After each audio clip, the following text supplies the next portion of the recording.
오늘 강의를 맡은 정승준이라고 합니다. 인제대학교 일산백병원에서 호흡기내과 전문의로 근무 중입니다. 오늘 강의 주제는 폐렴하고 폐암에 대해서 주로 얘기를 드리려고 하고, 이 폐렴이나 폐암에 대해서는 대부분이 이제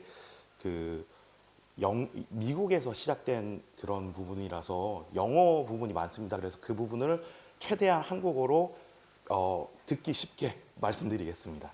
먼저는 폐렴의 정의와 역사, 그리고 위험인자 진단 기준 또는 분류, 그리고 위험성, 그리고 치료 기준과 방법, 그리고 백신, 그리고 흡입성 폐렴에 대해서 얘기를 드리려고 합니다. 먼저는 정의와 역사를 말씀드리려고 하는데요. 폐렴이란 이제 다들 아시겠지만 폐염증이라고 얘기를 하시면 됩니다. 폐에 왜 염증이 생기느냐? 그거는 추후에 이제 원인인자나 위험인자에 대해서 말씀을 드리겠지만, 정의로 따지면 이제 세기관지 이하, 즉 그 폐 쪽에 말초 쪽으로 해서 세균이나 바이러스의 침투에 의해서 폐 조직에 염증이 발생하는 감염성 질환이라고 말씀을 드릴 수 있습니다. 네.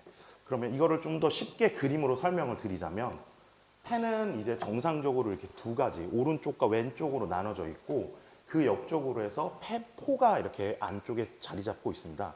폐포는 보시면 이런 식으로 해서 포도 모양으로 생겼는데요. 이게 정상적인 폐포가 이렇게 보이는 겁니다.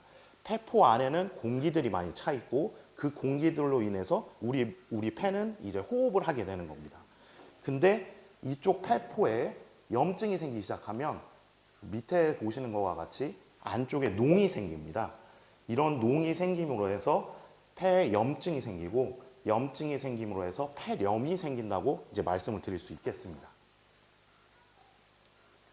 그러면 과연 폐렴은 언제부터 시작됐는지가 좀 중요하긴 한데요. 왜냐하면 폐렴은 폐의 염증이기 때문에 폐의 염증을 알고 싶으시면 폐렴의 역사를 좀 아시는 게 좀 중요합니다. 폐렴의 역사는 저 먼 시대인 히포크라테스 때부터 시작이 됐었고요. 그 히포크라테스가 지금 의학의 그 역사에 대해서 얘기를 하는 건데, 이쪽에서도 폐렴에 대해서 얘기를 하고 있고, 폐렴은 폐염증이다라고 정의를 하고 있습니다. 처음에는 폐렴을 진단하기 위해서 그냥 뭐 증상과 이런 것들로 갔지만, 현재 최근 의학에서는 폐렴을 진단하기 위해서 엑스레이가 도입이 됐습니다. 엑스레이가 도입이 됐고, 그 이후에 청진기가 도입이 되면서 폐렴 진단에 훨씬 더 수월한 랜드마크가 되어버렸습니다.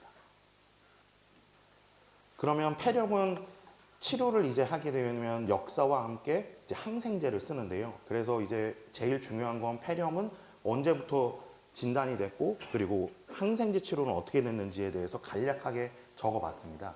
지금 현재까지는 예전에는 이제 폐렴 약제들이 뭐 몇 가지 안 됐었는데, 1960년대 들어서면 50년대와 60년대 이제 2차 세계대전이 발생하면서 항생제가 많이 발전을 하면서 폐렴에 대한 치료들이 많이 발전을 하게 되었고, 최근에는 뭐 많이 들어보셨겠지만 다제내성, 즉 약제, 그러니까 항생제에 내성이 있는 균들에 대한 약제들이 많이 발견이 되면서 최근에 폐렴 치료에도 획기적이 많이 도움이 되고 있습니다. 그러면 폐렴이 왜 생기고 어떤 위험인자가 있는지가 이제 제일 중요하게 되는데요. 폐렴은 가장 위험인자는 나이입니다. 많은 분들이 아시겠지만 연세가 많으실수록 폐렴이 더 잘 걸리고 더 위험합니다.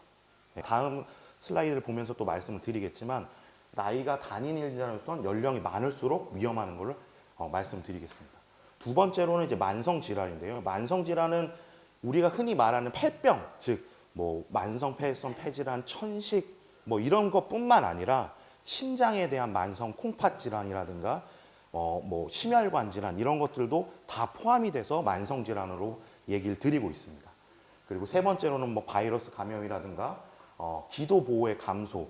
이 기도 보호의 감소는 조금 이제 어려운 얘기일 수도 있는데, 역류성 식도염이나 뇌경색 또는 발작을 가진 환자분들은 이 후두나 인후두 부위가 되게 약합니다. 그러다 보니까 인후두 부분을 해서 역류가 돼서 기도 쪽으로 음식물이 넘어간다든가 침이라든가 이런 것들이 넘어가게 되면, 그런 그 침과 이런 게 섞여 있는 세균 또는 바이러스들이 기도에 침투하게 되고 그 기도에 침투해서 폐렴을 일으키게 됩니다.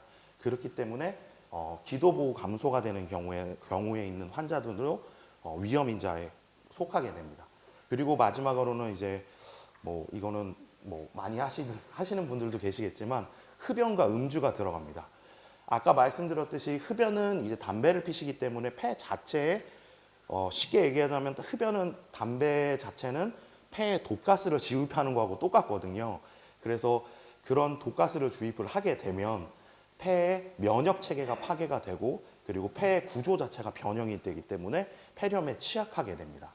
또한 음주 자체로는 이게 식도로 넘어가기 때문에 크게 문제는 없는데 음주를 하게 되면 음주하면서 이 위나 이런 부분이 약해지고 그러다 보면 아까 말씀드렸듯이 역류성 식도염이라든가 여러 가지 위장 질환이 생기게 됩니다. 위장 질환이 생기게 되면 기도 보호가 감소가 되기 때문에 음주도 위험 인자 중에 하나입니다. 그래서 아까 말씀드렸듯이 폐렴의 가장 위험 인자는 나이가 되는데요. 이거는 이제 미국 데이터긴 한데 보시면 아시겠지만 10만 명당 몇 명이 걸리는지에 따라서 연세별로 나눠봤습니다. 보시면 60세 또는 60세 이상으로 갈수록 점점 더 기하급수적으로 느는 걸 알 수가 있습니다. 예. 즉 무슨 말이냐면 나이가 많으실수록 사망률이 높고 폐렴이 잘 걸린다는 말씀을 드리는 겁니다. 그럼 이건 미국 데이터이기 때문에 과연 그럼 우리나라에서는 어떻게 되느냐? 우리나라에서도 50대 이상부터는 폐렴 사망률이 급증합니다.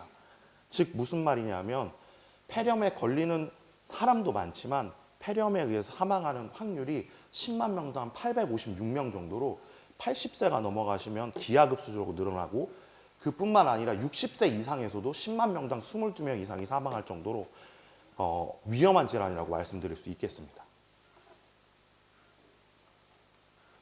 그러면 폐렴은 과연 도대체 임상적으로 즉 우리 몸에서 어떻게 표현이 되는지가 제일 중요한데요. 왜냐하면 이걸 아셔야지 병원을 가든지 집에서 약을 먹든지 동네 병원을 가든지 이게 확인이 되기 때문에 어떤 증상이 있는지를 말씀드리겠습니다. 폐렴은 가장 기본적으로 발열, 기침, 객담이 제일 주요합니다. 즉 열이 나고 기침이 생기고 가래가 끓으면 폐렴이라고 먼저 의심을 해볼 수 있습니다. 하지만 그것뿐만 아니라 기침 가래가 있으면 누구나 아시다시피 감기에서도 같이 생기는 거거든요. 그렇기 때문에 그 외에 오한이라든가 호흡곤란이 동반되는 게 더 주요할 수도 있고 호흡기 질환의 5대 증상 기침, 객담, 객혈, 호흡곤란, 흉통 등이 모두 나타날 수 있어서 증상만으로는 폐렴과 감기 또는 다른 그 감염성 질환을 구분하기는 쉽진 않습니다. 그렇기 때문에 주로 발열, 기침, 가래가 있으면 병원을 무조건 가셔야 되는 게 연세가 있으실수록 병원을 가셔서 엑스레이나 이런 것들을 확인해 보시는 게 꼭 주요합니다. 뒤에 보시면 말씀드리겠지만 엑스레이를 왜 찍냐면 폐렴의 진단 기준에는 38도 이상의 발열이 있습니다. 그 다음에 엑스레이상에서 폐침윤이 보여야 됩니다. 제가 이제 가장 대표적인 사진을 하나 보여드리긴 할 건데 폐침윤이란 거는 엑스레이 즉 우리 가슴 흉부 사진에서 폐에 이상한 것들이 보이기 시작을 합니다. 그걸 보여드릴 건데 그게 보여야지만 폐렴으로 의심을 할 수가 있고 그러면서 그 외에 화농성 기관지나 기관지 분비물 즉 가래가 생기는 걸 확인하고 그 외에는 피 검사에서 이제 백혈구 숫자가 증가되거나 아니면 더 감소됐을 때 그리고 항생제 사용 이후에 임상적 호전이 있을 때 이제 폐렴을 진단을 하는데 폐렴 진단에서는 먼저는 항생제 사용은 추후에 사용하는 거기 때문에 이 네 가지로 먼저 진단을 합니다. 그래서 엑스레이가 매우 중요하고 보시면 아시겠지만 요거 보면은 이게 이 가운데 있는 게 심장이고요. 요 검은색이 폐입니다. 엑스레이에서는 이 검은색의 폐에서 하얀색으로 보이면 이제 폐렴이라고 의심을 먼저 합니다. 그 외에도 다른 질환이 많이 있지만 보시다시피 하얀색으로 저렇게 보이게 되면 폐침윤이라고 얘기를 하고 폐침윤이 생기면 이제 엑스레이 사진에서 폐렴기가 있다고 얘기를 드릴 수 있고 폐렴이 있으면 치료를 해야 된다고 말씀드리고 이제 추후에는 뭐 입원 기준이나 외래에서 치료하는 방법 이런 것들을 얘기를 드리긴 하겠지만 치료를 꼭 하셔야 됩니다. 그래서 그러면 이제 우리 이제 보시면 아시겠지만 폐렴이 이렇게 진단이 되면 폐렴을 어떻게 분류할 건지가 좀 중요하긴 한데요. 왜 폐렴을 분류하냐면 지역사회 획득 폐렴하고 그리고 중증으로 진행하는 폐렴이 생깁니다. 폐렴은 중증으로 가면 뭐 TV에서 많이 보시다시피 뭐 중환자실에 가서 치료를 해야 되고 이런 것들이 있기 때문에 그 두 가지를 구분하는 게 매우 중요하며 그래서 먼저는 문헌상으로 구분하는 건 지역사회 획득 폐렴, 그리고 병원 획득 폐렴, 그리고 흡입성 폐렴, 의료기관 관련 폐렴 이런 등으로 나눕니다. 최근에는 병원 획득 폐렴이나 기계호흡 획득 폐렴, 뭐 의료기관 관련 폐렴들은 이제 더 이상 사용하지 않고 다제내성 폐렴 또는 중증 폐렴이라는 용어를 사용해서 분류를 하고 있습니다. 그러면 중증 폐렴이 걸리는 원인은 뭐 이렇게 다양하긴 한데요. 숨을 잘 못 쉰다든가, 혈압이 떨어지거나, 백혈구가 떨어지거나 또 많아진다든가, 체온의 문제 이런 것들을 얘기를 드리고 있고요. 그래서 폐혈증이 생기거나 폐혈증 쇼크가 오면 중증 폐렴으로 간다고 말씀을 드릴 수 있습니다. 그리고 다제내성 폐렴이라고 해서 아까 말씀드렸듯이 내성균을 이겨내기 위해서 이제는 항생제들이 많이 개발되어 있지만 내성균이 있으면 일반 폐렴 치료약이 있지를 않기 때문에 그걸 구분하는 것이 매우 중요합니다. 그래서 보시면 이전에 이런 균들에 감염이 돼 있거나 이거는 이제 내성균이고요. 그리고 이건 녹농균인데 내성균이나 녹농균에 감염한 경우가 있거나 90일 이내에 항생제를 사용한 과거력이 있으면 이에 대해서는 내성일 가능성이 있다고 치고 항생제를 좀 더 세게 쓰는 경향이 있습니다. 그래서 이 두 가지를 좀 위험인자로 구분을 해서 얘기를 드려야 되고 전에도 말씀드렸듯이 음주, 구조적 폐질환 그리고 또 이전에 만성폐해성 폐질환이라고 해서 이제 폐 구조적인 질환이 있을 경우에 스테로이드를 쓰는 경우가 있습니다. 이럴 경우에 이제 문제가 되는 경우가 있어서 이런 위험인자들을 다제내성이나 또는 녹농균에 대한 위험인자들을 말씀을 드리는 거고 그리고 제일 중요한 건 항생제 사용을 즉 3개월 이내 항생제 사용을 하면 항생제에 의해서 균들이 내성을 얻을 확률이 높기 때문에 그에 대해서는 꼭 확인을 합니다. 그러면 우리나라에서 가장 많은 건 뭐고 우리나라에서 어떻게 치료를 하고 나한테는 어떻게 치료를 해야 되느냐가 제일 중요하겠죠. 이제 폐렴 원인균들을 얘기를 드리겠습니다. 우리나라는 다른 나라와 비슷합니다.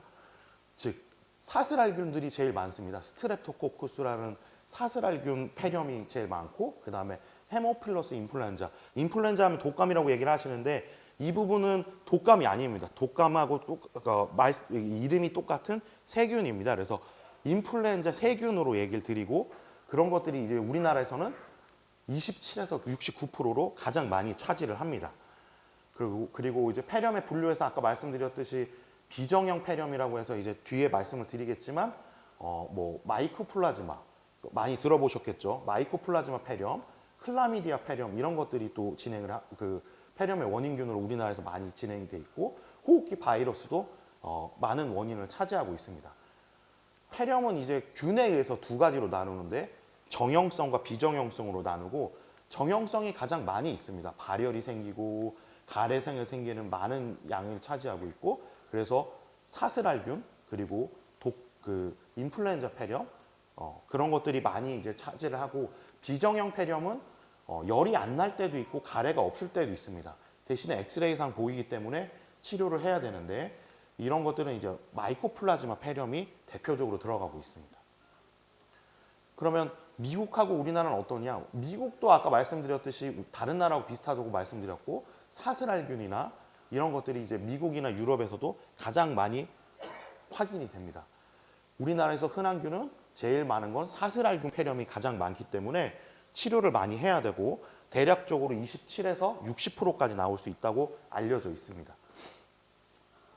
그래서 아까 정형 폐렴에 가장 흔한 거는 이제 사슬알균뿐만 아니라 스트랩토코쿠스 아우레우스라는 균이 가장 이제 많고 그 다음에 이제 녹농균 그 외에도 여러 가지 비용이 많은데 여러 호흡기 환자들이 입원하고 연구에 많이 포함되어 있기 때문에 이에 대해서 치료에 대해서는 추후에 말씀을 드리겠습니다. 그리고 두 번째로는 아까 말씀드렸듯이 비정형 폐렴은 분류를 나눌 때 비정형 폐렴은 이제 마이코플라즈마가 대표적인 걸로 한 10% 정도에서 진행을 하고, 예. 이런 것들은 이제 임상적으로 평가하기가 제한점이 많습니다. 아까 말씀드렸듯이 기침도 없고 가래도 없고 하면 병원을 잘 안 가시게 되겠죠. 그런 폐렴이 더 중증으로 진행돼서 오실 확률이 더 높습니다. 이에 대해서 증상이 있다고 생각하시면 바로 병원을 오시는 게 좀 중요합니다. 그래서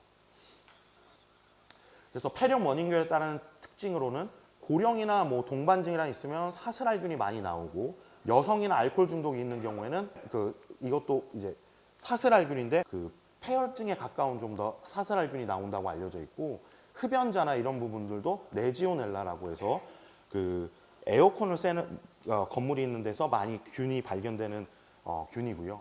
그 외에도 뭐 항생제 투여로면 마이코플라즈마 폐렴이 생기는 걸로 알려져 있습니다. 근데 임상적 특징을 보시면 뭐 고령이나 만성폐해성 폐질환, 즉 폐 질환이 있거나 흡연자인 경우에는 중증 폐렴이나 이런 폐렴이 잘 걸리는 걸로 나와 있기 때문에, 이에 대해서 추후에 말씀드리겠지만 예방을 하기 위해서는 폐 건강에 많은 신경을 쓰셔야 됩니다. 그리고 여러 가지 질환에 대해서 얘기했는데 바이러스에 의한 이제 폐렴이 있는데 2010년부터 2013년까지의 데이터를 모았는데 인플루엔자균이 가장 많습니다. 우리나라에서는. 이거는 일반 병동에 입원한 환자에서 인플루엔자균이 그러니까 독감균이 나온 환자를 이제 비교를 해드린 거고, 중증 환자에서는 72%그 바이러스가 나올 수가 있고, 바이러스에서는 라이노바이러스나 파라인플루엔자 바이러스가 나와서 이런 부분들은 빨리 지나가겠습니다. 중환자실에 입원하는 환자들도 세균뿐만 아니라 바이러스에 의해서도 폐렴이 진행되고 악화될 수 있다는 점은 꼭 알고 계셨으면 좋겠습니다. 그래서 보시면 알코올 중독이나 흡연 이런 사람들은 이제 녹농균이라든가 사슬알균 등이 잘 생길 수가 있고, 흡인에 의해서는 뭐 이런 것들이 생긴다고 알려져 있고, 조류에 노출되거나 동물 농장에 노출됐을 때는 콕시엘라, 무슨 햄필로백터 이런 것들이 생길 수는 있는데, 대부분은 이제 슈도모나스나 사슬알균들이 많이 생긴다고 알고 계시면 되겠습니다. 이제 폐렴의 위험성에 대해서 얘기를 드리려고 하는데요. 폐렴의 사망률은 2008년부터 2018년에 이거는 이제 통계청에서 자료를 내놓은 겁니다. 폐렴이 걸렸을 때 3.2%에서 지금 현재 100명 중에 10명까지 사망할 정도로 폐렴의 위험성이 점점 더 증가되고 있습니다. 최근에는 이 부분들이 더 진행되고 있고요. 폐렴의 사망 원인이 우리나라에서 2002년도는 14위였습니다. 있어도 치료가 잘 되고 그렇게 크게 문제되는 질환이 아니었는데 2002년도 되면 암하고도 비슷할 정도로 폐렴이 3위까지 올라왔습니다. 2000년도 들어와서는 1년에 거의 2만 명에서 3만 명 가까이 사망하는 원인 중에 하나고, 지역사회 획득 폐렴으로 해서 입원하는 확률이 훨씬 더 높습니다. 특히 고연령자 기저질환이 있는 경우에는 입원율이 증가한다고 되어 있는데 10만 명당 입원 확률이 60세가 넘어가면서는 거의 1000명 이상으로 입원을 하게 되고, 아까 말씀드렸듯이 뭐 10만 명당 800명 이상이 돌아가시기 때문에 워낙 위험한 질환으로 이제는 분류가 됩니다. 그리고 지역사회 획득 폐렴에서 사망이 되는 확률이 보면 아까 말씀드렸던 사망 확률이 10만 명당 800명인데 그걸 제대로 치료하고 나서도 1년 이내 사망하는 확률이 3명 중에 한 분은 폐렴에 의해서 앓고 나서 좋아졌음에도 불구하고 사망하시게 되는 겁니다. 그리고 뿐만 아니라 질병 부담으로 변화를 보면은 현재는 2006년부터 점점 보면 10만 명당 입원자 수도 지금 현재 8만 7천 명까지 올라가 있고, 이전에 이제 사망하는 확률이 9.3%에서 현재는 지금 22%까지 사망하는 걸로 알려져 있어서 폐렴은 한번 걸리면 진짜 위험한 질환이구나 꼭 알아주셨으면 하겠습니다. 그러면 아까 말씀드렸듯이 원인균 교류에서 폐렴은 이제 뭐 여러 기저질환을 하고, 그리고 제일 중요한 건 흡연입니다. 흡연이 있으면 폐렴이 잘 걸리거든요. 그래서 꼭 금연에 대해서도 꼭 생각을 하셔야 되고, 그 외에 뭐 인플루엔자 유행이라든가 여행하셨을 때, 그리고 흡인, 그리고 조류 농장에 노출되었을 때 꼭 폐렴균의 원인에 대해서 이제 의사들이 이건 생각을 해서 치료를 어떻게 할 것인가에 대해서 얘기를 드릴 겁니다. 입원 치료 결정 요인은 이제 폐렴이 이제 진단이 되면 병원에 오셔서 폐렴이 진단이 되면 폐렴을 입원을 해서 치료를 할 거냐, 외래에서 치료를 할 거냐를 저희가 이제 의사들이 이제 얘기를 드리는데, 그럼 입원 치료 결정 요인 중에 하나가 진료에서는 가장 중요합니다. 그래서 입원을 할 경우에는 말 그대로 일주일에서 2주 정도 걸리거든요. 폐렴 치료를 입원을 하게 되면. 말씀드렸듯이 일하시는 거나 일상생활하는데 좀 더 오래 걸리게 되고, 그뿐만 아니라 중복 감염이 일어날 수도 있어서 폐렴 환자에서 입원하게 되면 입원하는 거는 꼭 필요하기 때문에 말씀을 드리는 겁니다. 네. 그리고 중환자실 필요한 자에서는 일반 환자 입원에 비해서 사망률이 더 높기 때문에 중환자실 입실을 하게 되면 되게 위험한 상태구나를 꼭 알아주셨으면 좋겠습니다. 그래서 입원 진단 기준에는 저희가 PSI 스코어, 뭐 커브 65 이런 것들이 있는데요. 이거는 이제 입원을 할 때 어디 입원할지, 그리고 왜 입원을 해야 되는지를 말씀드리는 건데, 먼저는 PSI 스코어는 저위험 환자를 찾아내기 위해서 이제 이런 스코어들이 완성이 됐고, 보시면 아시겠지만 엄청 많습니다. 예. 그래서 일반인들이 보기에는 힘듭니다. 그래서 이거는 이제 의사들이 보고 이제 치료를 할 거고, 의사들이 이제 점수를 내면 거기서 이제 외래 치료를 해야 될지, 입원 치료를 해야 할지, 중환자실 치료를 해야 될지를 말씀을 드리겠습니다. 그리고 커브 60이라고 해서 이제 쉽게 말씀드리면 이제 피 검사와 그리고 현재 증상에 의해서 나누는 경우가 있는데요. 가장 중요한 건 여기서 하나라도 나타나면 입원을 고려를 합니다. 2점 이상 시에는 입원을 고려를 한다는데, 이제 연세가 대부분 65세가 넘어가시기 때문에 그게 1점이 먼저 들어가고, 다른 질환, 열이 난다거나 아니면 피 검사에서 문제가 있다거나 아니면 호흡이 빠르거나 이런 것들로 봐서 문제가 되는 경우에 바로 입원을 치료하자고 말씀을 드립니다. 이런 것들로 이제 피 검사 제외한 기준도 있고, 이런 식으로 해서 입원 치료, 중환자실 치료, 그 치료들을 나누게 됩니다. 그러면 입원 치료에는 과연 어떤 것들을 고려해야 되느냐?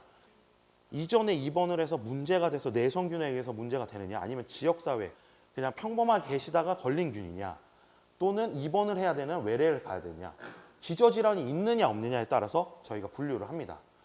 그래서 외래 치료를 하게 되면 알약으로 저희가 주로 드리고요. 알약으로 해서 아침, 점심, 저녁으로 드시거나 하루에 한 번 먹는 약제로 치료를 해서 대부분은 일주일에서 2주 정도 뒤에 꼭 오라고 말씀을 드립니다.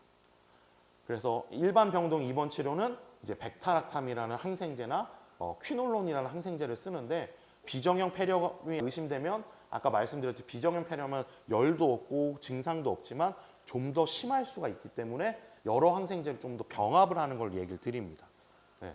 그리고 중환자실에서는 이런 항생제를 쓴다고 알고 계시면 되고, 그렇기 때문에 치료 기간은 최소 5일, 그리고 우리나라에서는 대략적으로 10일 정도를 사용하게 되고, 그리고 항생제는 대부분 안정된 경우에는 먹는 약으로 교체를 할 수가 있습니다. 그리고 보시면 아시겠지만 이런 여러 가지 항생제를 쓰다 보니까 여러 부작용들이 생길 수 있는데요. 그 중에서 가장 많은 부작용이 이제 설사나 구역구토가 가장 많습니다. 그러면 구역구토나 설사가 생기면 그에 대해서도 조절할 수 있는 약제들이 다 있기 때문에 그거는 병원에 가셔서 꼭 말씀을 해주셔야 됩니다.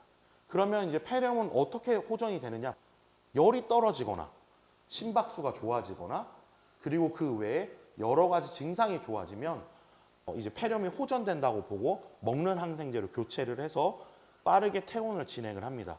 왜 빠르게 퇴원을 진행을 하냐? 아까 말씀드렸듯이 5에서 7일 정도는 입원을 하는데 그 이후에는 병원에서 있는 원내 감염이 또 의심이 되거든요. 폐렴 환자는 면역이 약합니다. 염증이 생기고 면역이 약해지면 그에 의해서 다른 폐렴이 또다시 걸릴 수가 있습니다. 병원에서 걸리는 폐렴은 일반 폐렴보다 훨씬 더 독하거든요. 그러면 항생제를 훨씬 더 세게 써야 됩니다. 그리고 나서 중환자로 가는 경우도 많이 흔합니다. 그렇기 때문에 최대한 빨리 증상이 좋아지고 먹는 약으로 바꿀 수 있으면 먹는 걸로 바꿔서 치료를 하는 걸 권고를 해드리고 있습니다. 폐렴은 치료를 할 때 아까 말씀드렸듯이 발열, 기침, 가래 등이 있으면 병원을 꼭 가서 엑스레이를 찍어서 폐렴이 문제가 있는지를 확인을 하시고, 엑스레이 상에 없으면 대부분은 그냥 깁성 기관지염이나 감기일 가능성이 높지만 엑스레이 상에서 보이게 된다면 이건 폐렴이고, 그렇게 되면 의료진은 분명히 입원을 할지 외래를 다닐지를 얘기를 드릴 겁니다. 그렇게 되면 외래 치료를 하게 되면 먹는 약을 드시면 되겠지만 입원 치료를 하게 되면 주사제를 꼭 맞으셔야 되고, 그렇게 되고 나서 좋아지는 여부를 봐서 퇴원을 진행하게 될 겁니다. 예. 많은 환자분들이 이제 그 다음을 물어보시는데, 그럼 폐렴은 백신으로 예방이 되느냐를 이제 물어보시는데, 백신에 대해서 말씀드리겠습니다. 폐렴의 백신은 현재로서는 예방 치료가 된다고 하면 됩니다.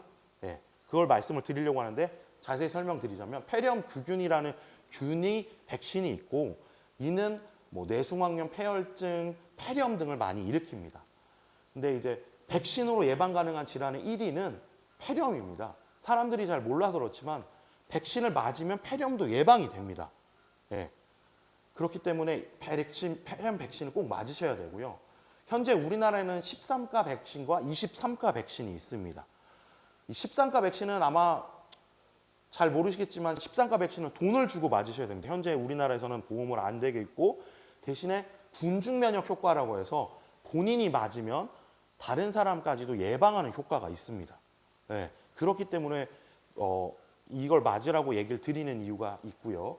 23가 백신은 우리가 흔히 말씀드리는 60세가 넘어갔을 때 보건소에서 공짜로 맞을 수 있는 백신입니다. 대신에 5년에 한 번 정도는 꼭 맞으셔야 됩니다. 본인의 항체를 올리기 때문에 5년 동안만 지속되는 단점이 있습니다. 그래서 5년에 한 번씩 꼭 맞으셔야 된다는 걸 얘기를 드리고 싶고요. 이제 이 화이자에서 나온 13가 백신, 그리고 이거는 23가 백신입니다. 우리나라에서는 2021년 전까지는 13가와 23가를 동시에 맞으라고 돼 있습니다. 동시에 맞지만 최소 1년 간격을 두고 맞으라고 돼 있습니다. 예전에는 원래는 하나만 맞아도 됐었거든요.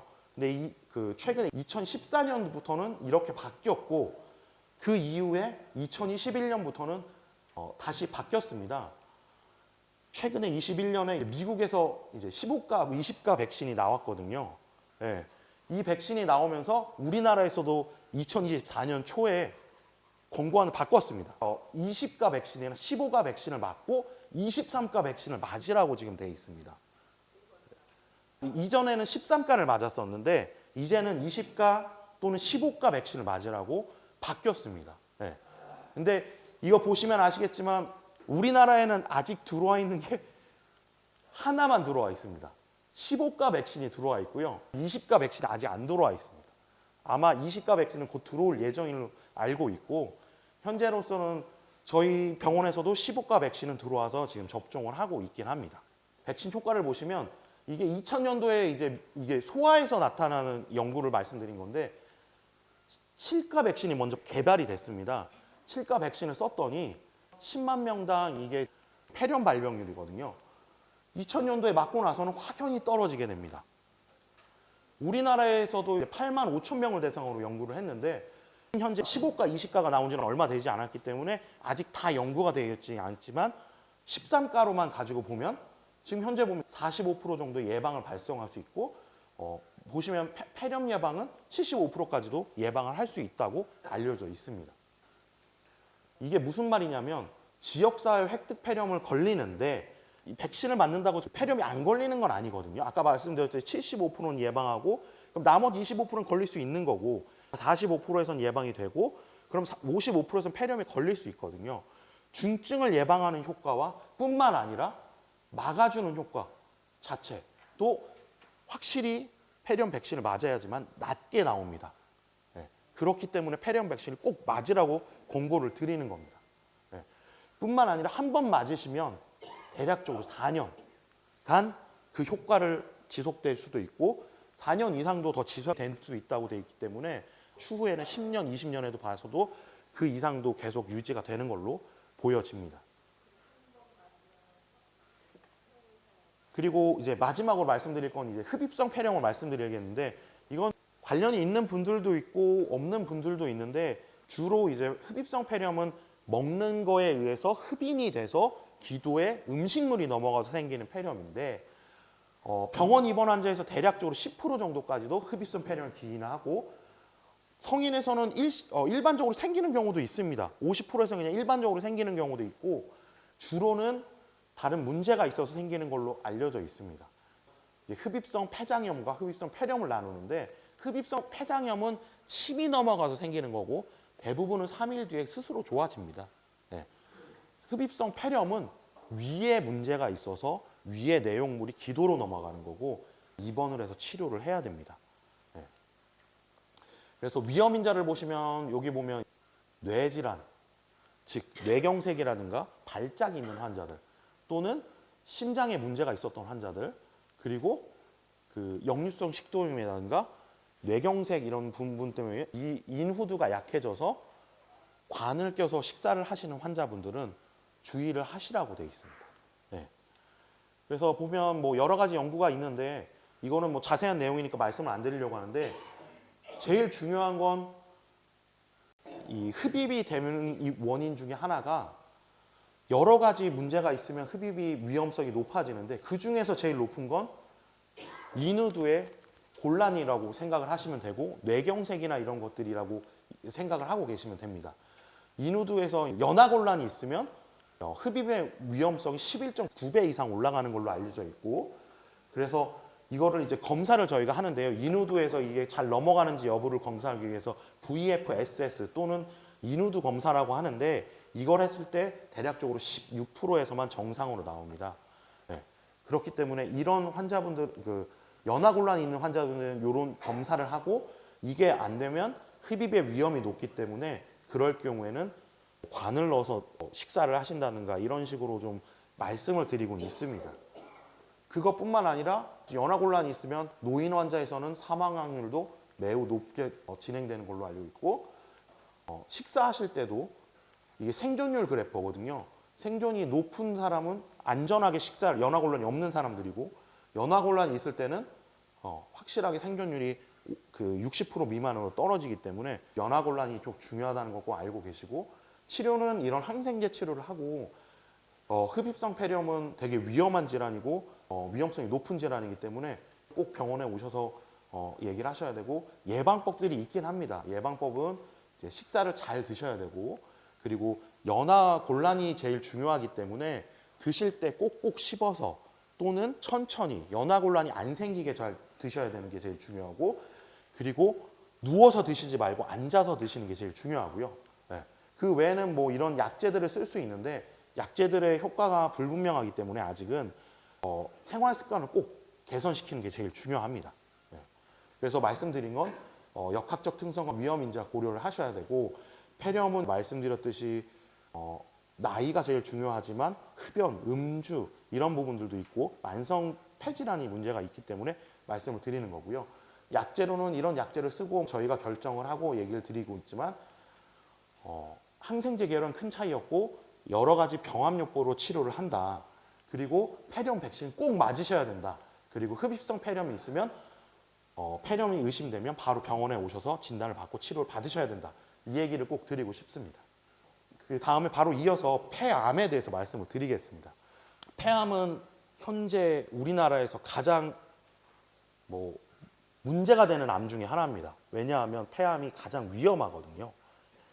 보시면 아시겠지만 폐암에 대해서는 제일 중요한 건 폐암이 발생률이라든가 사망률이 매우 높습니다.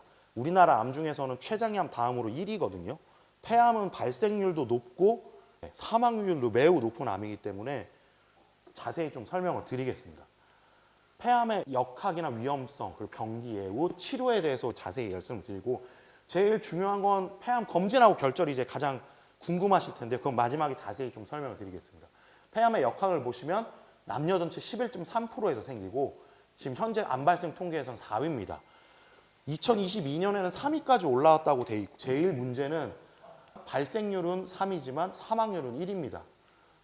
췌장암이 11.3명으로 사망률은 높지만 사망하는 인원이 적거든요. 췌장암은 워낙 적게 생기기 때문에 폐암은 10만 명당 35명이 죽습니다. 네. 생각보다 되게 높은 거거든요. 5년간 폐암 진단 상대 생존율은 5년 동안 살아있을 확률을 저희가 따지는데 폐암에 걸렸을 때 5년 생존율이 10%고 폐암은 26.7%입니다. 폐암이 26.7% 췌장암보다 높지 않느냐 이렇게 반문을 하실 수 있지만 폐암 1, 2기가 현재 수술로서 7, 80% 이상 올라왔거든요. 3, 4기는 췌장암하고 거의 비슷하다고 보시면 됩니다. 15% 정도로 저희가 잡거든요. 그렇기 때문에 위험한 암 중에 하나고 5년 상대 생존율을 보시면 폐암 환자가 40.3, 전이가 있으면 40.3%고 그리고 남자에서는 전이가 있으면 4.8%, 9.1%까지 떨어져서 폐암을 그래서 조기 발견하고 진행성 폐암 치료 발전이 되는 게 제일 중요합니다. 그러면 폐암의 위험 인자가 뭐냐? 뭐 남성분들은 이제 많이 얘기 들으셨겠지만 흡연입니다. 흡연. 담배 피시는 게 제일 위험합니다. 네. 담배 피면 독가스가 폐하로 들어온다고 말씀을 드렸는데 폐암은 그 흡연에 의해서 10배 이상 발생률이 되는 걸로 알려져 있고 계속 유지를 하게 되면 폐암 사망률도 흡연에 의해서 높아지는 걸로 알려져 있습니다. 흡연은 또 폐암뿐만 아니라 다른 암들도 위험성을 증가시킵니다. 즉 폐암뿐만 아니라 뭐 방광암, 위암, 췌장암 등등 여러 가지 암을 증가시키기 때문에 그래서 더욱더 위험합니다. 그래서 꼭 금연을 하셔야 됩니다. 그리고 폐암은 이제 하루에 담배 양, 한 갑을 피는지, 반 갑을 피는지, 두 갑을 피는지 저희가 꼭 물어보고요. 그리고 몇 년 피웠는지가 또 중요합니다. 반갑, 한갑 핀 것도 중요하지만 몇 년, 즉 장기적으로 피면 필수록 발생 확률이 점점 더 늘어나거든요.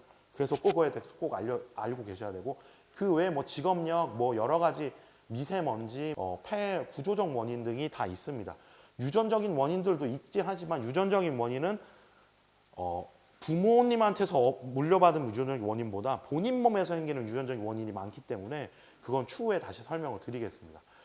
폐암의 위험성을 보시면 기대 수명, 즉 우리나라 지금 현재 남성은 80세, 여성은 85세까지 사시는 걸로 알려져 있는데 보시면 남성은 지금 5명 중에 2명이 암에 걸릴 확률이 있고 여성분은 3명 중에 1명이 암에 걸릴 확률이 있습니다. 즉 85세까지 살면 내 주변에 3명 중에 1명은 암에 걸립니다. 확률적으로. 그렇게 되고 그러면 암 발생 확률이 대략적으로 30-40%가 지금 되고 있고 그럼 폐암의 발생은 어떻게 되느냐? 나이가 들수록 폐암의 발생 확률이 확실히 높습니다. 보시면 80세 이상에서는 11.9% 이상 증가되거든요. 그리고 50대 이상에서 폐암 발생률이 지금 현재 10,000명 이상으로 쭉 올라가는 걸 돼 있고 폐암 사망률을 보면 우리나라에서 18,000명 이상으로 폐암을 사망률 남녀 전체로 따진 거고요. 보면 폐암 사망률이 1위입니다. 1위. 압도적인 1위입니다. 사망률을 보시면 예전에는 폐암이 그렇게 많이 걸리진 않았었거든요. 공기도 안 좋아지고 미세먼지의 문제도 있고 흡연도 있고 그렇기 때문에 폐암 사망률 계속 증가되고 있습니다. 아마 이거는 2030년 넘어갈 때까지 증가될 거고 그래도 2000년대 들어와서 금연에 대한 정책이 많이 되면서 금연자가 많아졌기 때문에 그때 되면 안정화되거나 감소되지 않을까 생각을 하고 있습니다. 하지만 그건 추측성이고요. 아직까지는 확실히 진행된 바는 없어서 폐암의 지금 사망률이나 발병률은 계속 증가되고 있다고 알고 계셔야 됩니다. 그럼 5년 생존율로 보시면 폐암은 3위 생존율을 지금 갖고 있고 남자에서는 사망률 1위입니다. 그리고 여자에서는 생존율 4위로 돼 있고요. 이렇게 위험한 암이기 때문에 폐암에 대해서는 꼭 알고 계셔야 되고 아무래도 건강검진 하시면서 엑스레이 찍고 CT 찍고 하실 텐데 거기서 뭔가가 보이면 꼭 큰 병원을 가셔서 이게 문제가 되는지 여부에 대해서 꼭 확인을 받으셨으면 좋겠습니다. 그래서 폐암의 종류나 진단법에 대해서는 이제 뭐 얘기를 드릴 건데 폐암은 소세포 폐암이라는 암과 비소세포 폐암이라는 암으로 되어 있습니다. 소세포 폐암은 작은 세포암이고 비소세포암은 소세포 폐암이 아닌 암들을 다 얘기를 드리고 있고 그 안에는 여러 가지 암들이 종류가 많이 있습니다. 그리고 폐암 진단을 위해서 내시경 검사를 하는데요. 이제 기관지 내시경으로 해서 이 안에 있는 폐암을 조직 검사를 하는 걸로 보여드리는 거고 폐암은 이제 병기를 분류를 하는데 최근에 8판 병기가 나와서 크기와 임파선 전이 그리고 다른 장기에 대한 전이에 따라서 폐암 분류를 이렇게 나누고 있습니다. 3, 4기는 예후가 좋지 않기 때문에 임파선 전이라든가 다른 장기의 전이가 가면 위험할 수 있다는 건 꼭 알고 계셨으면 좋겠습니다. 예후를 보시면 최근에 2017년부터 이 예후를 얘기를 했는데 보시면 1기암도 50% 정도로 예후가 안 좋아졌고 최근에는 77%까지 올라져 있고 1기암에서는 한 70%, 2기암에서는 한 60% 정도까지 생존율을 많이 올렸습니다. 5년 생존율을. 그렇지만 폐암 생존율이 1, 2기에서도 60, 70%밖에 안 되는 이유는 워낙 나이가 많으신 분들이 발생을 하고 기저질환들이 많기 때문에 사망 확률이 꽤 높습니다. 그리고 폐는 한번 절제를 하게 되면 더 이상 재생이 되거나 그런 불가능하기 때문에 한번 문제가 되면 평생적으로 문제가 될 수 있기 때문에 예후가 좋지 않다는 거 알고 계셨으면 좋겠고 1, 2기에서는 그래도 현재는 7, 80%까지 완치가 가능하다라고 알고 계셨으면 좋겠습니다. 3, 4기 보시면은 현재 10%, 1%로 얘기를 되어지고 있고 최근에는 그나마 좀 많이 늘어서 3기암은 현재 한 20%에서 30% 정도, 4기암은 한 10% 정도까지는 올린 상태입니다. 네. 그래서 폐암의 치료를 보시면 폐암 치료 많이 들어보셨겠지만 표적 치료라든가 면역 치료에 대해서 되게 궁금해하들 하시거든요. 일반적인 치료는 수술하는 방법, 아예 제거를 하는 방법이고요. 방사선 치료는 이렇게 전기로 제거하고 화학요법으로는 이제 비료를 주듯이 이렇게 제거를 하는 방법입니다. 그래서 이게 일반적인 요법이고 일반적인 요법을 했더니 이건 다 4기 환자들 대상으로 한 거고 6개월에서 8개월 정도밖에 생존율이 되지 않습니다. 저희가 하는 사이클인데 진행이 되면 약제를 바꾸고 안정이 되면 약제를 유지하고 관해가 되면 치료를 지속하고 이런 식으로 진행을 하는데 이거는 이전에 했던 치료들입니다. 화학요법을 쓰고 방사선 치료를 하고 했던 요즘 약제들은 면역 치료를 동반해서 치료를 하고 있고 표적 치료가 된다면 표적 치료를 먼저 합니다. 이제 표적 치료란 건 뭐냐 하면 유전자 치료라고도 우리 얘기를 하고 있고 그 암에 대해서 먹는 약으로 치료를 하는 방법입니다. 그러면 먹는 약을 치료하면 암이 치료가 돼? 이렇게 얘기를 하시겠는데요. 암세포는 여러 가지 종류로 구분되어 있지만 온코진 애딕션이라고 암성 중독이라는 증상이 있거든요. 이 증상으로 인해서 하나의 유전자를 파괴를 하면 그 안에 있는 같은 암들이 다 파괴가 되기 때문에 암의 성장을 막고 제거를 할 수가 있습니다. 이 현상으로 인해서 암세포를 표적 치료를 진행을 합니다. 그래서 보시면 아시겠지만 암세포는 여러 가지에 의해서 진행이 되고 그 진행을 표적 치료로 막을 수 있다라고 말씀을 드린 거고 현재로서는 폐암에 대해서는 암세포는 선암과 비소세포암에서만 진행을 하고 있고 특히 선암에서 잘 나오는 걸로 알려져 있어서 이런 암들이 잘 나오는데 EGFR이라는 유전자가 가장 많이 알려져 있습니다. 그 여러 가지 유전자에 대해서 표적 치료제가 이런 것들을 개발되고 있는 상태고 개발된 표적 치료제만 먼저 말씀을 드리겠습니다. 우리나라에서는 서울대병원에서 이제 폐선암 조사에서 가장 얼마나 많은가 봤는데 EGFR이라는 암세포랑 ALK라는 암 유전자가 가장 많이 돼 있고 현재 약제까지 나와서 치료를 하고 있습니다. 현재 지금 2가지 약제로 선암에서 치료를 하고 있고 EGFR이라는 건 무엇이냐? 나이가 어릴수록 담배 안 피신 분, 선암에서 호발되는 거고요. 주로 뭐 이런 유전자적인 변화가 보이는데 부모에서 온 게 아니라 본인 몸에서 체세포 분열, 즉 폐를 재생하거나 이런 분열을 할 때 변이가 생겨서 유전자적인 문제가 생기는 걸로 알려져 있습니다.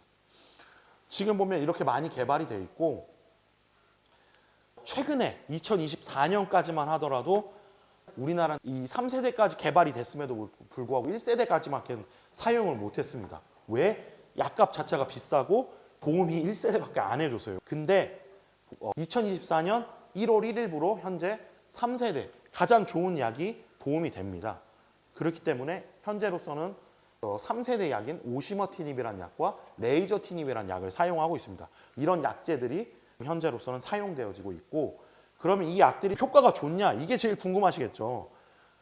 당연히 효과가 좋습니다. 36개월 이상 약을 사용해서 50% 환자가 효과를 보고 있고 13.9개월 이상의 약을 사용하면 암에 문제가 없이 유지가 되고 생존율을 보시면 거의 한 33년 정도로 보거든요. 저희가 지금 약제를 사용하면 3년 정도로 보고 그러면 1세대 약제와 비교를 했을 때도 생존율이 2배 이상 차이가 납니다. 그래서 오시버티닙이라는 약과 레이저티닙이라는 약을 사용을 하는데 예전에 항암요법을 썼을 때 8개월 생존율이 증가되던 게 30개월까지 늘렸고 현재는 지금 3년까지 40개월까지 거의 늘린 상태입니다.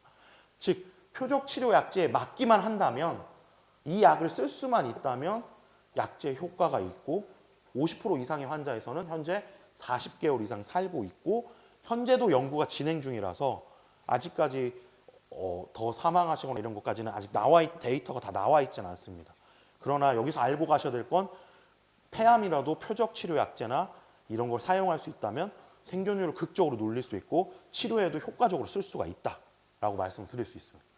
그 외에도 지금 보시면 이제 영향을 미치는 인자들인데 담배 안 피신 거, 여성분들, 그리고 아시아인에서 이 약제들이 그 유전자적인 문제가 잘 나오고 그거에 대해서 잘 맞을 수 있다고 되어 있습니다.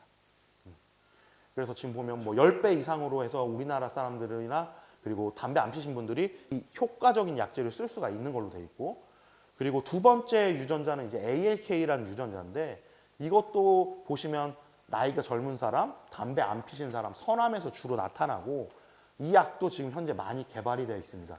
두 가지 약제가 둘 다 다른데요. 아까 말씀드린 ALK라는 약과 EGFR라는 약이 달라서 이거 최근에 이제 젤콜이라는 약이라고 하는데 이것도 이제 먹는 약으로 사용을 되고 약제 보시면 크리조티닙이라는 약인데 이게 약품명하고 성분명이 틀려서 조금 헷갈리실 수는 있는데 크리조티닙 아까 그게 젤콜이라는 약이고 이 약을 쓰면 생존율이 좀 더 높고 암에 문제가 없을 확률이 이전 사용하는 약제보다 훨씬 더 높다는 걸 확인하실 수 있고요. 약제가 개발되면 개발될수록 확실히 효과가 더 크기 때문에 현재 3, 4년 정도 이 약제도 똑같이 약제를 치료를 하면 3, 4년 이상 생존율이 유지가 됩니다. 표적 치료는 이 유전자만 나온다면 치료하시는데 확실히 효과가 있고 생존율을 극적으로 높일 수 있어서 문제가 있을 때는 꼭 병원 가셔서 진단을 하고 확인을 해야 됩니다. 네. 그리고 면역 치료에 대해서 말씀을 드리는데 우리 면역은 아까 말씀드린 폐렴균뿐만 아니라 암으로 발생되는 세포도 제거를 같이 합니다. 모르고 계셨겠지만 암세포가 암 전 단계로 진행되는 것들을 면역 치료가 면역으로 제거를 할 수가 있고요. 근데 그 부분이 워낙 빠르게 진행되고 하기 때문에 암이 바로 발생이 되기 때문에 2000년대 들어와서 연구가 되어졌고 2014년대 노벨상을 받을 정도로 그때 당시에 이제 그 개발이 되어져서 우리 몸의 면역 체계를 늘려서 암세포를 죽인다고 보시면 됩니다. 암세포가 들어오면 여러 가지 유전자들을 이제 면역 체계를 교란을 시켜서 막아내거든요. CTLA라는 것과 이런 PD-L1이라는 것을 막아서 면역 치료를 교란시켜서 암세포가 나는 우리 몸에 꼭 필요한 애들이야 그렇게 얘기를 하면서 자라기 시작을 합니다. 그걸 막아주는 게 지금 현재 면역 치료라고 보시면 되고요. 그래서 이런 약제를 써서 이걸 막으면 우리 면역이 암세포를 제거한다라고 보시면 되고, 그래서 면역력이 억제력이 높은 암은 PD-L1 이런 것들을 증가시켜서 암세포 증가를 활성화를 막는다라고 생각을 하시면 됩니다. 그래서 요거를 면역관문 차단제라고 저희가 얘기를 하고 이런 것들이 이제 2000년대 들어와서 재조명되면서 약제가 나왔고 약제가 나오면서 여러 가지 효능을 보여주는 임상 결과들이 발표가 돼서 현재로서는 일반 약제와 같이 혼합해서 사용을 하고 있습니다. 키투르다는 현재 가장 많이 사용되는 약제이기 때문에 한 번쯤은 들어보셨을 겁니다. 이제 가장 일상생활을 접하는 건 이제 폐암 검진과 결절이라는 거거든요. 폐암 검진은 뭐냐면 이제 미국 같은 데는 이제 1960년대 진행이 됐는데 우리나라는 2000년대 들어와서부터 검진하는 방법이 만들어져서 폐암도 검진을 해서 2년에 한 번씩 CT 찍게 해주고 국가에서 해주는 걸로 알고 있습니다. 예. 그래서 그런 검진들이 이제 2019년부터 시행이 됐고 미국 폐암 검진은 뭐 여러 가지를 물어보고 문제가 있으면 얘기를 드리는데 우리나라는 미국 이 검진 연구를 대상으로 해서 CT를 찍는 게 중요하다는 걸 알게 됐고 그러면서 CT를 찍으면 전체 사망률을 20% 낮추는 걸 알게 돼서 이에 대해서 우리나라도 2019년부터 폐암 검진을 진행을 하고 있습니다. 우리나라 폐암 검진은 권고하는 30감년 이의 흡연력, 즉 하루 한 갑씩 30년 이상 흡연을 했을 때 현재 보험을 해주고 있고요. 네. 저솔령 CT 흉부를 이행해서 2년에 한 번씩 해줍니다. 그래도 현재 우리나라 CT 가격 자체가 비싸진 않기 때문에 한 8만 원에서 7만 원 정도 하거든요. 그렇기 때문에 만약에 결절이 보인다고 하면 꼭 그래도 찍어보는 게 좋고 폐암 검진은 현재 그래서 2년에 한 번 54세 이상의 남자 여성 중 폐암 발생 고위험군, 아까 말씀드렸듯이 흡연한 사람들을 대상으로 진행을 하고 있습니다. 그 폐암 검진을 하게 되면 엑스레이나 CT상에서 결절이라는 거를 말씀을 주시거든요. 동봉된 결과지에 정상으로 써 있는 사람들도 있고 거기에 결절이라고 있는데, 결절이 뭐냐면 쉽게 얘기하자면 폐에 혹이 있는 겁니다. 이게 문제가 되면 폐암으로 발전이 될 수 있기 때문에 꼭 유념을 하셔야 됩니다. 폐에 혹이 발전할 확률은 대부분 우리나라에서는 많이 낮습니다. 그래도 한 15에서 10% 정도로 알려져 있는데, 폐에 혹이 생긴 게 폐암으로 발전이 되면 빠르게 제거만 한다면 아까 말씀드렸듯이 일기암은 지금 현재 80%까지도 치료가 가능하거든요. 그래서 렁라드라는 이런 분류법을 사용을 해서 이제 결절을 보는데, 성상, 크기, 그리고 CT를 이제 구분을 합니다. 결절이 어떤 건지에 따라서 이렇게 나누어져 있고요. 이거는 전문가적인 문제이기 때문에 병원에서 결절이 있다고 엑스레이나 뭐 거기서 확인이 되면 꼭 CT를 보시는 걸 추천을 드리고, 그 결절이 뭔지에 대해서는 아마 그 진단이 내려지면 의사 선생님들이 말씀을 주실 겁니다. 근데 이제 결절이 되면, 경계성 결절과 폐암 의심이 되면 이때는 CT를 다시 찍거나 조직 검사를 해야 된다고 알고 계시면 되고, 대략적으로 1.5cm 정도, 그러니까 1cm, 1.5cm 이상인 환자분들, 그러니까 있던 결절이 그렇게 크게 좀 확인이 되면 대부분은 조직 검사를 하자고 말씀을 드립니다. 예. 그리고 부분 고형 결절에서는 8mm 이상, 그리고 또는 더 커졌을 때 말씀을 드리고, 유리질, 간유리 음영에서는 3cm 이상일 때만 조직 검사를 하자고 말씀을 드립니다. 그래서 말씀드리면 경계성 결절일 때는 뭐 간략하게 설명드리면, 고형 결절은 1.5cm가 이상 되거나 크기의 증가가 보일 때는 조직 검사를 해야 되고 병원에 꼭 가셔야 된다. 네. 그리고 부분 고형 결절일 때는 6mm 이상 새로 발견이 되거나 크기의 증가가 있을 때는 병원에 가서 조직 검사를 하고 암 진단을 받고 빨리 치료를 해야 된다고 말씀을 드릴 수 있습니다. 치료할 때 아까 처음에 진단법에 말씀드렸지만 뭐 여러 가지 내시경적인 진단법, 뭐 여러 가지 조직 검사하는 방법을 말씀드렸는데, 대부분은 현재 가운데 있는 암, 폐에서도 좀 중간에 있는 암까지만 치료가 가능하고요. 말초에 될 때는 되게 조직 검사를 하기가 어려워서 최근에는 말초 조직 검사를 특수 내시경들이 발전이 돼 있고, 요즘은 플로로스코피라서 조형진강 요법이라고 해서 여러 가지 기관지 내시경으로 해서 치료를 하고, 현재는 80%까지 말초 폐결절도 진단을 합니다. 그렇기 때문에 폐결절이 있고 크기가 크면 무조건 병원에 오셔서 진단을 내리고 치료를 받아야 되시는 걸 꼭 알고 있으셔야 됩니다. 조형진강 요법은 우리나라에서도 몇 군데 지금 현재 하고 있지는 않거든요. 근데 이제 저희는 이제 진행을 하고 있고, 그 외에 여러 가지 그 크라이오 세라피라고 해서 조직 검사도 많이 얻어서 진행을 하고 있어서 뭐 필요하시면 말씀을 주시면 되고, 혹시 또 폐암에 대해서 궁금하시거나 질문 있으시면 말씀해 주십시오.